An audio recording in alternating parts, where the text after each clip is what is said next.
우리가 저번 시간에는 그 분자 오비탈이라는 개념에 대해서 좀 생각을 해봤고, 어, 그러니까 화학 결합에 따른 뭐 분자의 구조, 뭐 결합의 세기, 그 결합이 갖는 에너지 또는 그 분자가 갖는 자성 이런 걸 이제 자세히 좀 들여다보기 위한 이론이 원자과 결합 이론과 분자 오비탈 이론이 있는데, 원자과 결합 이론은 겹침 오비탈의 겹침을 이용해 구조를 좀 설명하는 이론이었고, MO 이론 같은 경우는 실제로 그러면 에너지가 어떻게 되냐, 그리고 VB는 겹침으로 인한 안정화만 고려했지만 실제로 그 오비탈끼리 상호작용을 할 때는 하나는 안정화되는 결합성 오비탈이 생겨나지만 그만큼 에너지는 뭐 무조건 낮아지는 방향이 될 수 없으니까 처음 에너지의 합과 나중 에너지의 합은 같아야 하기 때문에 안정화가 된 만큼의 간격이 있다면 불안정화된 오비탈도 존재해야 한다. 이게 포강과 상쇄가 동시에 일어나기 때문에 두 가지로 나뉜다라는 것도 고려하는 뭐 그런 이론이라고 생각하시면 되겠는데, 이제 이원자 분자, 이게 되게 분자 오비탈은 복잡해요. 그래서 이걸 이제 더 쉽게 얘기하면 사실은 그 우리가 금속 결합에서 봤던 밴드 이론도 분자 오비탈 이론으로 보시면 되는데, CO2를 우리가 원자과 결합 이론으로 봤을 때는 그냥 얘가 시그마고 뭐 얘가 파이다 뭐 이 정도로만 살펴봤었지만, 얘를 분자 오비탈 이론으로 설명하려면 세 개의 원자의 오비탈들의 결합성과 반결합성을 모두 따지는 굉장히 복잡한 과정을 거쳐야 되거든요. 그래서 우리가 사실은 살펴볼 만한 거는 이원자 분자 정도입니다. 그냥 단순히 원자 두 개가 만드는 분자 오비탈 정도만 우리가 도표를 그릴 수가 있고, 원자가 3개 이상으로 넘어가면 되게 복잡해져서 우리는 다루지 않을 예정이고요. 그거에 따라서 우리가 H2부터 시작해서 C2까지 봤나요? C2까지 같이 보고 N2의 분자 오비탈을 한번 그려와 보세요 하고 선생님이 과제를 내줬는데, N2 분자 오비탈을 그리는 과정은 뭐 천천히 한번 해볼까요? 먼저 원자가 왼쪽에 각각 원자로 있을 때의 오비탈을 모두 표현해 줬었죠. 1s와 2s와 EP까지 질소 분자는 가지고 있는데, EP에 있는 PX, PY, PZ의 같은 스핀이 각각 이렇게 7개의 전자를 가지고 있다라는 걸 알고 있는 상태고, 그렇다면 비슷한 에너지 수준을 가지면서 대칭성도 일치하는 애들끼리 분자 오비탈을 만드는데 1s에서 2개를 만들 것이고, 그죠? 2s에서 2개를 만들 것이고, 요까지는 사실 어렵지 않죠. 근데 이제 여기서 포인트는 3개가 만났을 때는 어떤 배치를 가질 거냐. 우리가 2개가 만날 때는 위아래로 흩어지고, 둘둘 해서 만났던 탄소 같은 경우는 우리가 그릴 때 이렇게 그렸죠. 이렇게 4개가 다 갈라지게 그렸는데, 3개가 만날 때는 과연 어떻게 배치가 될 거냐, 요거를 생각해 보라고 과제를 내줬었는데, 하나, 둘, 하나의 배치를 가지게 됩니다. 여기서 이제 전자를 배치해 보면 EP에는 산소 같은 경우 4개씩 가지고 있죠. 그러면 총 몇 개가 채워져야 될 거다. 8개 전자가 순서대로 아래쪽부터 채워져야 되기 때문에 하나, 둘. 자, 이거 채울 때 우리 훈트 규칙을, 모든 그 우리 전자 배치 규칙을 다 지키셔야 됩니다. 훈트 규칙이니까요. 요렇게 채우는 거 아닙니다. 요렇게 채우셔야 됩니다. 4개가 만약에 들어간다면 하나, 둘, 셋, 넷, 다섯, 여섯, 일곱, 여덟이 아니라 8, 요렇게 그려줘야 된다라는 얘기예요.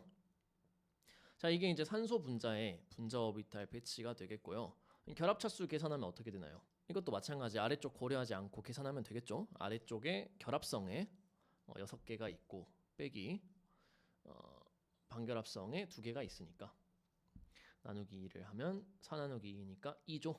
그래서 우리가 알고 있는 산소 분자의 결합 차수 이중 결합이 등장하게 됩니다. 여기서 이제 좀 볼만한 부분은, 이게 이제 사실은 산소 분자를 설명하는 것 덕분에 MO 이론이 굉장히 인정받는 부분이 있어요. 그 부분만 좀 설명을 드리겠는데, 산소 분자 우리가 루이스 구조로 그리면 이렇게 그리죠. 산소 이중 결합에 비공유 전자쌍을 두 쌍씩 갖고 있는 이런 형태로 그립니다. 그죠? 자, 근데 이 분자 오비탈하고 차이가 뭐냐? 홀전자의 여부예요. 홀전자의 여부. 우리가 루이스 구조로 살펴봤을 때 산소 분자는 홀전자를 가져요, 안 가져요? 가지지 않는다고 나타납니다. 다 모두 비공유로 쌍을 이루고 있는 걸로 그리죠. 근데 분자 오비탈에서는 비공유가 얘가 비공유인지 사실 설명하기 애매하지만 홀전자를 이루고 있다. 즉 스핀이 상쇄되지 않은 상태다라고 표현이 되거든요. 아니 이게 뭐 그렇게 중요한가요? 무슨 차이가 있죠? 라고 했을 때 선생님이 MOE론의 장점을 설명할 때 에너지를 잘 설명하고 추가적으로 자성을 잘 설명한다라고 얘기를 한 적이 있어요. 이 자성이라는 거는 여러분이 얼마나 또 알고 있는지 모르겠지만 간단하게 살펴보면 크게 세 가지 강자성이 있고 상자성이 있고 반자성이 있어요. 이렇게 세 가지가 있거든요. 강자성은 우리가 알고 있는 자석이라고 생각하시면 되겠고요. 상자성은 보통 물질이라고 해야 될까? 보통이라고 해야 될까? 반자성은 자석을 갖다 대면 밀려나는 물질이 있거든요. 근데 요거를 실험적으로는 확인하면 되죠. 자석을 갖다 대냐 안 되냐, 자성이 어떻게 변하냐 이런 걸 측정하면 알 수가 있는데 그걸 측정한 다음에 얘네의 그 전자 배치를 좀 구조를 확인해 보니까 어떤 결과를 알게 됐냐? 강자성은 좀 예외적인 애라 일단 넘어두고요. 상자성과 반자성을 구분하는 방법을 전자 배치를 통해 확인을 했습니다. 그게 뭐냐? 홀전자의 여부예요. 자, 홀전자를 가지고 있으면 상자성 물질이고요. 자, 홀전자가 없으면, 즉 모두가 쌍을 이루고 있으면 반자성이 된다라는 걸 과학자들이 밝혀낸 상태라는 겁니다. 그러면 요건 이제 중요한 개념이 되는 거야. 홀전자가 산소 분자에 있냐 없냐라는 건 굉장히 중요한 문제가 되는 거죠. 산소 분자는 실험적으로 어떤 성질을 갖냐? 상자성을 갖습니다. 산소는 끌려오거든요. 자석 갖다 대면 상자성이 끌려오는 애들이에요. 끌려와요. 근데 기존의 루이스 구조로 설명할 경우 홀전자가 있어요? 없어요? 없습니다. 모두가 쌍을 이루고 있죠. 그래서 사실은 루이스 구조를 그렸을 때 문제점이 그거였어. 아니 산소 분자는 실험적으로 보면 반자성이 돼야 되는 구조인데 실제로는 상자성이란 말이죠. 그러니까 루이스 구조로는 설명을 못하는 상태였어요. 근데 분자 오비탈 이론이 등장한 다음에 살펴보니까 만약에 산소 분자의 전자 배치가 실제로 요렇다면 홀전자가 존재함으로 인해 산소 분자가 상자성을 갖는 이유를 효과적으로 설명할 수 있겠구나. 그래서 이 분자 오비탈 이론이 받아들여지게 된 다양한 이유가 있지만 그 중에 한 가지는 산소 분자의 상자성을 아주 합리적으로 잘 설명을 해줍니다. 그래서 이런 부분을 잠깐 짚고 넘어가고요. 이 정도 하고 플루오린 네온까지도 그냥 빠르게 같이 그려보면 될 것 같습니다. 플루오린 네온도 똑같겠죠. 하나, 둘, 하나에서 산소가 이제 이렇게 채워진 상태였으니까 플루오린으로 가면 이렇게가 이제 추가가 될 거고 그러면 결합 차수는 1차가 되겠죠. 반결합성의 2개가 늘어났으니까 플루오린의 단일 결합도 잘 설명할 수가 있고 네온으로 가면 전자가 또 2개가 추가되면서 네온이 뭐를 이루지 않는 분자를 이루지 않는 이유도 결합 차수가 몇 차니까 0차니까 라고 설명할 수가 있겠다. 그래서 우리가 2주기까지 해서 분자 오비탈의 형태들을 좀 살펴봤고요. 이 도표를 여러분들이 그릴 수 있냐 없냐 이런 부분을 통해서 문제에서 물어볼 만한 거는 결합 차수 계산해라 라는 거는 분자의 안정성을 평가할 수 있는 중요한 척도로서 쓰일 수가 있고 자성을 많이 물어볼 겁니다. 이 두 개를 아마 많이 물어보게 될 거예요. 결합 차수와 자성을 판단할 수 있냐? 자성은 아까 말한 것처럼 홀전자 유무로 판단하면 됩니다. 자, 플루오린 F2는 상자성일까요? 반자성일까요? 라고 물어보면 이제는 대답을 할 수가 있는 거죠. 뭡니까? 상자성이라 한 친구가 있고 반자성이라 한 친구가 있는데, 자, 아까 산소에서 홀전자가 있을 때 상자성이라고 했죠. 홀전자가 있으면 상자성, 홀전자가 없으면 반자성이 되겠습니다. 그래서 플루오린 F2 같은 경우는 모두가 짝을 이루고 있는 상태죠. 파이 스타까지, 파이 EP 스타까지 짝을 모두 이루고 있기 때문에 홀전자가 없는 상태입니다. 그래서 반자성이 되겠습니다. 이렇게 판단을 하시면 되겠고요. 이제 이거를 판단하는데 또 중요한 그 원리가 되는 그 아까 질소에서의 오비탈 에너지 역전 현상이라고 해야 될까요? 요거를 간단하게만 좀 살펴보고 넘어가도록 하겠습니다. 그래서 사실은 선생님 저번 시간에 붕소 같은 경우 EP에 두 개만 해서 이렇게 그리고 뭐 탄소 같은 경우 두 개 해서 이렇게 그렸지만 실제로는 나머지 p 오비탈도 가지고 있고 분자 오비탈을 이룹니다. 그래서 붕소와 탄소도 두 개씩 뭐 말하려고 그랬지? 그 가운데에 6개의 분자 오비탈을 그려주는 게 맞아요. 근데 이제 저번에는 배우는 과정이니까 이렇게 했던 거였고, 자, 그렇게 생각하면 붕소의 그 분자 오비탈을 그려봤을 때 이렇게 되겠죠. 하나, 둘, 둘, 하나의 배치를 가지면서, 물론 전자는 하나씩 들어있으니까 두 개가 들어가겠죠. 이게 이제 B2의 배치가 될 텐데, 여기서 이제 문제가 생깁니다. 자, 붕소의 그러면 자성은 뭘로 예상이 되나요? 홀전자가 없죠. 그러면 뭘로 예상이 되냐? 반자성으로 예상이 됩니다. 실험을 해봤어요. B2를 자성을 측정해 보니까 상자성이 나왔습니다. 상자성이 나왔어요. 그 말은 뭔가 분자 오비탈의 배치가 잘못됐다라는 거죠. 여기 수정이 필요하다라는 얘기입니다. 그렇다면 붕소 B2가 상자성을 가질 수 있는 이 분자 오비탈의 배치는 어떤 배치가 가능할까라고 생각했을 때 ES까지는 사실은 닫혀 있는 상태이기 때문에 자성에 영향을 주기가 어렵습니다. 모두 짝지어져 있으니까요. 그러면 홀전자를 갖기 위해서는 아까처럼 두 개가 하나하나 나눠 들어가는 형태라면 홀전자를 가져갈 수가 있는 거고, 같이 따로따로 나눠져 들어가려면 두 개의 에너지가 같아야 하는데, 만들어진 6개의 오비탈 중에서 에너지가 같은 애들은 파이 오비탈이죠. 파이 오비탈들 에너지가 같은데 시그마가 아래에 있는 한 무조건 시그마부터 먼저 채워질 거라는 거죠. 하지만 얘가 반자성이 아니라는 얘기는 파이에 먼저 따로따로 들어갔다라는 얘기가 되고, 그래서 에너지를 측정해 보니 실제로 B2 분자의 분자 오비탈 배치는 요렇게가 되더라. 요렇게가 되더라 하는 게 실험 결과가 되겠습니다. B2는 요렇게 들어가 있어요. 그래서 상자성을 띱니다. 우리가 예상한 건 하나, 둘, 둘, 하나였는데 실제로는 둘, 하나, 둘, 하나예요. 근데 얘는 이름을 봐보면 얘는 파이 EP가 맞습니다. 그대로. 얘는 시그마 EP고요. 얘는 파이 EP 스타, 얘는 시그마 EP 스타입니다. 그러면 누군가 에너지가 변했다라는 거지. 둘 중 하나죠.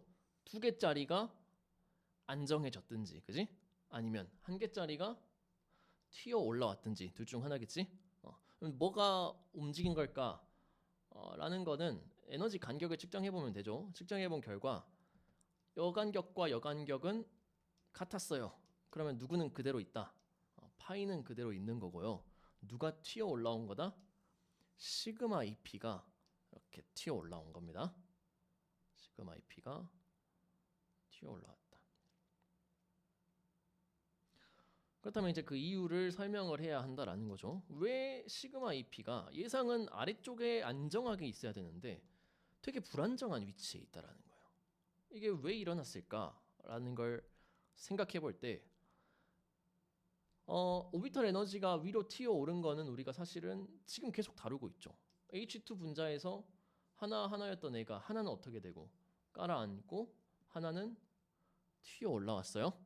이건 언제 일어나는 거였어요? 대칭성이 같고 에너지가 비슷한 애들끼리 상호작용하면서 하나는 내려가고 하나는 올라가는 거다 라고 얘기를 했었죠. 그러면 시그마 EP가 튀어 올라왔다라는 건 어쨌을 가능성이 있다. 아래쪽에 누군가와 상호작용을 해서 걔는 내려가고 얘는 올라온 거다 라고 생각을 해볼 수가 있다라는 겁니다. 실제로 이렇게 됩니다. 그 오비탈들의 간격을 잘 측정해 본 결과 이렇게 해서 시그마 ES 스타 그리고 시그마 EP 파이 EP 요게 이제 예상이죠. 요게 예상이고 실제로는 요렇게 시그마 ES 스타 파이 EP 시그마 EP 둘 하나. 자, 뭐가 달라졌는지 잘 보시면 좋겠습니다. 파이 EP는 선생님 그림을 막 그렸지만 같은 위치에 있어요. 변화 없습니다. 시그마 ES 스타도 변화가 없어요. 근데 누가 튀어 올라왔고 시그마 EP는 쭉 상승했고요. 누가 내려간 애가 필요하다는 거지. 누가 내려갔냐? 시그마 ES가 쭉 내려갔습니다. 자, 붕소 B2에서는요. B2에서는 이게 좀 이제 설명하기가 좀 애매하긴 한데 시그마 EP와 시그마 ES 에너지가 되게 비슷합니다. 되게 비슷해요. 그래서 둘이 상호작용을 이뤄서 하나는 내려가고 하나는 올라가는 현상이 일어나더라. 그래서 전자가 채워질 때 원래는 이렇게 쌍을 이룰 것으로 예상이 되지만 실제로는 이렇게 상자성을 이루더라 라는 걸 얘기를 하고요. ES의 에너지가 충분히 안정되지 않아서 라고 얘기를 합니다. 시그마 ES가 만약에 굉장히 안정돼서 엄청 아래쪽에 있었다면 시그마 EP와 상호작용할 일이 없어요. 에너지가 안 비슷하니까. 근데 B2는 유효 핵전화가 Z 이펙티브가 아직은 작은 상태여서 시그마 ES가 안정되지 않고 약간 위쪽에 형성이 된다. 그래서 시그마 EP와 비슷한 에너지를 가지면서 상호작용이 일어난다라고 설명을 하고요. 이 말은 무슨 말이에요? Z 이펙티브가 어떻게 되면 충분히 커지면 EP보다 이 시그마 ES가 충분히 아래쪽에 위치하면서 시그마 EP와 상호작용이 일어나지 않는다라고 설명을 하는 겁니다. 그럼 원자 번호가 같은 주기에서 어떻게 될수록 B2, C2, N2로 갈수록 유효 핵전화는 커지니까 어느 순간부터는 이 상호작용이 일어나지 않는다라는 얘기죠. 그 경계선이 어디냐? 여기입니다. 여기. 질소와 산소 사이를 나눠서 B2, C2, N2까지는 이 모양을 가져요. 둘 하나의 모양을 가지고요. ES가 튀어 올라와 있는 EP 시그마가 튀어 올라와 있는 상태가 되고 O2, F2, N2, Ne2에서는 우리가 예상했던 하나, 둘, 하나의 배치를 갖습니다. 자성을 설명하다 보니까 실제 분자 오비탈 에너지 순서가 이렇게 된다라는 결과가 나왔고 추적하다 보면 유효 전하가 충분히 커진 산소부터는 원래 예상했던 하나, 둘, 하나가 나오고요. 딱 직전인 N2까지는 둘 하나가 나옵니다. 이핵 이원자 분자의 분자 오비탈이 교재에 소개가 돼 있어서요. 그것까지만 설명을 좀 하겠습니다. 자, 이렇게 됩니다. 자, 이 분자는 지금 누구를 그려놨냐? 이렇게 우리 교재에 있는 그림입니다. HF 분자를 그려놨어요. HF의 분자. 똑같습니다. 우리 분자 오비탈 할 때는 쭉 에너지 왼쪽에다가 바를 그려놓고 왼쪽에 하나의 원자 H를 그려주고 H에 속한 오비탈을 표현해 줍니다. H는 무조건 1s밖에 없죠. 1s의 전자가 하나 들어있다라는 걸 표현해 줬고요. 오른쪽에 이제 걔와 결합하는 F를 그려준 다음에 걔에 속한 에너지 그 오비탈들을 그려줘야 되는데, 자 얘는 갑자기 ES가 등장하죠. 1s는 어디 갔죠? 1s. 그리고 이제 EP가 쭉 그려져 있습니다. 근데 이것도 좀 이상하죠. 아니 1s가 여기 있는데 왜 EP랑 ES가 더 1s보다 아래쪽에 있죠? 라고 했을 때 원자 핵이 다르기 때문입니다. 수소의 1s와 F의 1s는 에너지가 달라요. 누가 더 안정할까? 핵전하를 생각해야 된다라는 거죠. F의 핵전하는 엄청나게 수소에 비해 크기 때문에 오비탈을 강하게 잡아당겨서 되게 안정화를 시켜놓은 상태예요. 그래서 ES보다 훨씬 아래쪽에 1s가 있어서 여긴 그려지지도 않았어요. 그래서 얘네가 분자 오비탈을 이룰 때는 선생님 조건을 적어줬었죠. 에너지가 비슷한 애들끼리 결합을 이뤄야 돼요. 그러니까 1s와 1s는 결합을 안 합니다. 에너지가 너무 차이 나니까. 그래서 그나마 에너지 비슷한 애를 찾아보니까 수소의 1s는 누구와 결합하냐? F의 그나마 EP가 제일 비슷하더라. 그래서 1s와 EP가 분자 오비탈을 이룬다 라는 거죠. 이때 이제 생각해 볼 만한 부분은 EP도 F에서는 몇 개가 있으니까 3개가 있죠. PX, PY, PZ가 있는데 3개 다와 이루지 않겠죠. 하나와 상호작용하는데 누구와 상호작용할 것이냐? 결과를 보면 PX, PY는 상호작용을 안 하는 걸로 나와 있고요. 그럼 누가 이룬 거예요? PZ가 지금 이룬 거죠. 자, Z가 일반적으로 결합축을 의미합니다. 그러니까 그림을 그려보면 오른쪽 그림과 같아요. 자, PZ는 1s와 이렇게 같은 축 방향으로 누워 있기 때문에 시그마 결합을 이루죠. 근데 ZP 이게 오타입니다. PX죠. 하나는 PX고 하나는 PY입니다. 여러분 교재에 아마 잘못 나와 있으면 수정을 해주시고요. PX, PY는 우리가 봤듯이 1s와 이 결합축에 대해 수직으로 배치되어 있기 때문에 플러스 부분은 보강 간섭이 일어나지만 플러스 마이너스로 인한 상쇄 간섭이 같은 크기로 일어나기 때문에 R자 중첩은 없다. 그래서 PY와 PX는 결합을 이루지 않는다 라고 얘기를 하죠. 그래서 이제 PZ와 결합을 이룬 결과물이 가운데 있는 그게 되겠습니다. 근데 이것도 동해각은 좀 다르죠. 같은 뭐랄까 위치에서 시작 안 하고 각자의 위치에서 시작을 하는데 내려가고 올라가는 건 같은 거리만큼 하겠죠. 안정했던 애는 안정해져서 하나 만들고 이게 결합성이 되고요. 좀 더 에너지가 높았던 애는 올라가서 반결합성을 만듭니다. 그래서 서로 다른 핵을 갖는 이 원자 분자도 우리가 분자 오비탈을 간단하게 그려볼 수가 있고요. 이때 조금 생각해 볼 만한 건 서로 다른 원자끼리의 분자 오비탈 형성은 어떤 애들도 있다. 결합성 또는 반결합성처럼 에너지가 변하지 않는 애들이 존재한다라는 겁니다. 원래 갖고 있던 에너지 그대로죠. ES도 그대로고 EP도 그대로고. 얘는 결합성일까요? 반결합성일까요? 라고 했을 때 비결합성이라고 합니다. 서로 다른 분자 그 원자끼리 결합할 때는 결합성 본딩 MO도 만들어지고 반결합성 안티본딩 MO도 만들어지지만 비결합성은 논본딩입니다. 그래서 뭐 NB 이렇게 표현을 하는데 비결합성 그 MO도 만들어지고요. HF의 결합 차수는 계산했을 때 얼마가 나와야 할까요? 우리가 원자과 결합 이론으로 생각해 봤을 때는 단일 결합으로 그리죠. 1차가 나와야 합니다. 자, 비결합성 분자 오비탈은 결합 차수에 영향을 줄까요? 안 줄까요? 우리가 식에서 이미 넣어놨듯이 식 결합성과 반결합성만 고려하면 됩니다. 비결합성은 결합 차수에 영향을 주지 않는다.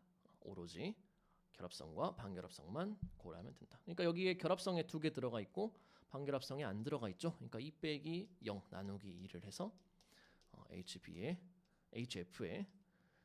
1차 단일 결합도 분자 오비탈 이론이 설명을 해주더라 정도 생각하시면 되겠고요. 교재에 있어서 소개를 해드렸고요. 아까 보고 좀 넘어왔어야 됐는데 우리 교재에 예쁘게 그려져 있는 거 좀 정리를 하고 여기 이제 산소 분자에 교재에 나와 있는 분자 오비탈이 되겠고요.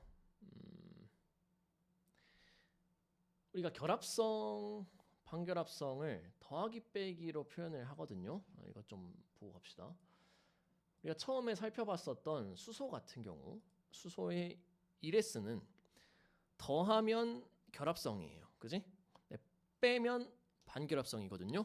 이걸 오해하면 더하면은 좋으니까 결합성이고 빼면 안 좋으니까 반결합성이야 라고 생각할 수 있는데 산소 쪽을 봐보면요. 산소는 아래쪽이 뺐을 때 결합성이고 더했을 때 반결합성입니다. 이게 조금 주의를 하셔야 돼요. 자, 수소는 위상이 둘이 어쩌니까 똑같으니까 더했을 때 보강 간섭이 일어나서 결합성이 된 거고요. 플러스에서 플러스를 빼면 상쇄 간섭이 일어나겠죠. 그래서 반결합성이 된 거예요. 근데 산소 분자에서 EP 같은 경우는 같은 오비탈은 위상이 같습니다. PX를 오른쪽을 플러스 왼쪽을 마이너스라고 그렸다면 오른쪽 분자의 PX도 오른쪽이 플러스고 왼쪽이 마이너스예요. 그러니까 그냥 더해버리면 플러스와 마이너스가 만나서 상쇄가 돼버린다는 얘기입니다. 그래서 여긴 더했을 때 반결합성이 되고 뺐을 때 결합성이 되거든요. 그래서 부호로 본다기보다는 이렇게가 기준입니다. 원자 핵 사이에 전자 밀도가 증가하면 결합성이고요. 감소하면 반결합성이다. 이렇게 판단하시면 되겠습니다. 이 경우에는 EPX를 뺐을 때 이 원자 핵 사이에 그 전자 밀도가 증가하죠. 그리고 더했을 때 여기 마디가 생겨버릴 정도로 밀도가 감소하는 걸 확인할 수가 있습니다. 전자 밀도가 증가하냐 감소하냐를 보고 더했을 때 결합성이 나올지 반결합성이 나올지 판단을 할 수가 있겠다. 이것도 마찬가지죠. 서서 할 때도 이 경우에는 핵 간의 그 전자 밀도가 증가했고 이 경우는 전자 밀도가 감소했죠. 약간 나비 같이 생겼죠. 얘는 말 나온 김에 한번 그려보면 이런 느낌입니다. 원래 p 오비탈 모양이 요렇게 있었다면요. 결합성은 요렇게 생기고요. 반결합성은 요렇게 생겨요. 요렇게. 그러니까 원자 핵이 여기 있잖아. 그지? 반결합성은 원자 핵으로부터 엄청 멀리 떨어진 채 생겼기 때문에 불안정한 겁니다. 원자 핵을 가까울수록 안정하고 멀어져서 불안정하다. 여기는 그냥 하여튼 되게 멀리 떨어져 있어요. 되게 이런 식이 되겠고 별로 안 궁금할 수도 있지만 원자가 3개 이상일 때 분자 오비탈이 어떻게 되는지 간단하게만 좀 말씀을 드릴게요. 예를 들면 CH4 같은 경우 CH4는 감이 안 오죠. 어떻게 분자 오비탈 도표를 그리냐. 우리는 원자 왼쪽에 탄소, 수소 이렇게 해가지고 그리는데 이게 좀 애매하죠. 그래서 이 경우는 결국 마지막 분자 오비탈은 하나하나 해가지고 서로 이렇게 비교를 하거든요. 근데 이때 H 4개를 하나로 묶어요. H 곱하기 4를 이쪽에 그립니다. 이쪽에 1S가 4개 있다. 같은 에너지를 갖는 1S가 4개 있다 라고 하고 탄소에 있는 EP가 있겠죠. ES, EP가 있으니까 얘네끼리의 상호작용이 일어나서 되게 복잡한 상호작용을 일어나게 해서 하는데